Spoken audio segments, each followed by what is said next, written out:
وجنت برقشة على نفسها. طيب ابغى كرسيين يا اخوان. تو كرسي بالانجليزي، تو كرسي، تو كرسي. ايوه ايوه ايوه ايوه اي اقول لك انت ارتاح، خليك مرتاح، خليك مرتاح. نبغى كرسي كمان ثاني. يا الله عليك، تحيه لعبد الرحمن.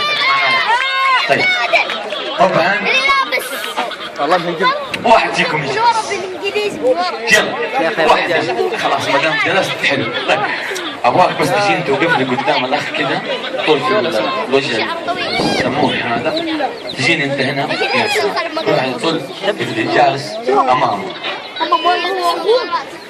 وش بيعمل في قاعد؟ طبعا اللعبه ركزوا معي يا اخوان بدون زعل، احنا جايين ننبسط.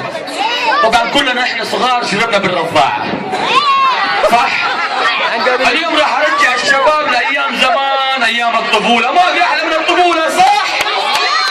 ايش طفولتك؟